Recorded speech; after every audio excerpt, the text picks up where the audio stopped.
Dear Anxiety.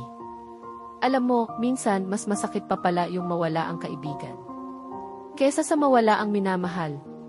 Kasi yung sa pag-ibig, alam mong may posibilidad talagang magtapos. Pero sa pagkakaibigan, akala mo pang habang buhay. Dati, ang saya lang ng mundo ko, simpleng kwentuhan, tawanan.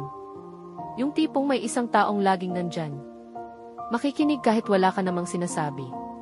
Pero habang tumatagal, napapansin mo may nagbabago. Hindi na pareho. May mga salitang nakakasakit kahit nakangiti. May mga kamusta ka na may halong pagdududa. At may mga bestie na hindi na pala totoo. Hindi ko alam kung kailan nagsimula. Pero bigla na lang akong napagod. Napagod magmahal ng kaibigan na ako lang pala ang totoo. Ito ang kwento ko. Kung paano ko nalaman na minsan, ang tinatawag mong i-best friend siya rin pala ang unang tatalikod sa'yo. Alam mo, minsan akala mo kilalang kilala mo na ang isang tao. Akala mo, forever mo na siyang maituturing na kapatid. Yan ang akala ko kay Shara. Simula pa college, magkasama kami sa lahat. Group projects, food trips, even heartbreaks. Siya yung tipo ng kaibigan na andyan lagi. Yung tipong i-bestie, call mo lang ako ha, kahit madaling araw. Pero minsan, hindi mo talaga mamamalayan. Unti-unti ka na palang nasasaktan, hindi ng kaaway, kundi ng taong tinuring mong kapatid. Noong nagsimula akong magka-small business, sobrang supportive siya, or so I thought. Lahat ng post ko, sinishare niya. Pero maya-maya maririnig ko, may sinabi raw siya sa iba. Si Mia, nagmamalinis lang yan. Feeling successful kahit maliit lang negosyo. Nung una, tinatawanan ko lang. Akala ko, chismis lang, baka nadagdagan lang kwento.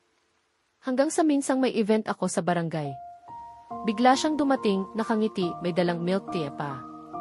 Sabi niya, "Why bestie, proud ako sa'yo ha. Ang galing mo."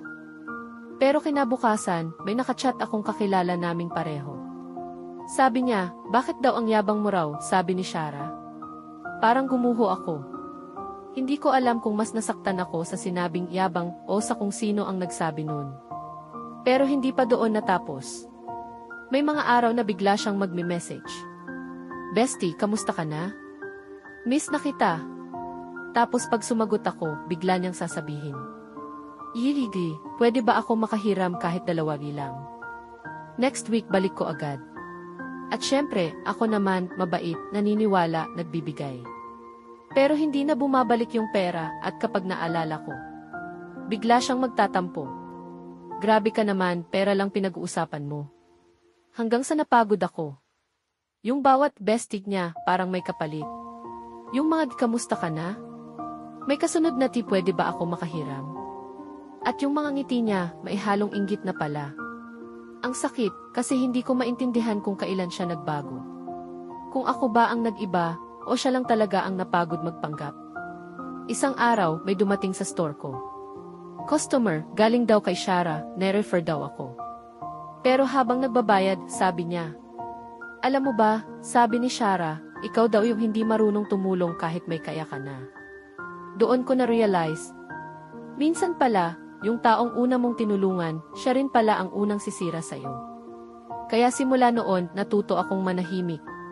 Hindi ko siya binastos, hindi ko rin pinahiya. Kasi para sa akin, hindi mo kailangang ibaba ang sarili mo. Para lang ipakita kung gaano ka nasaktan. Ngayon, hindi ko na siya kinakausap. Hindi dahil galit ako. Pero dahil pinili ko nang magkaroon ng peace sa buhay ko. Dear Anxiety. Hindi ko in-expect na yung taong una kong pinagkatiwalaan. Siya rin pala ang unang tutulong mawala ang tiwala ko sa iba. Pero alam mo, natutunan kong hindi ko kailangang suklian ng galit ang ginawa niya. Kasi yung mga taong may inggit, sila yung mga taong hindi pa buo sa loob. Ngayon, hindi ko na siya kinamumuhian. I just pray she finds peace, the same way did.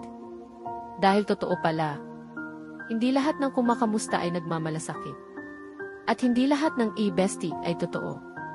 Minsan, yung mga taong una mong pinapasok sa bahay mo, sila rin yung magtatangkang sunugin ito kapag wala ka. Pero salamat, Shara.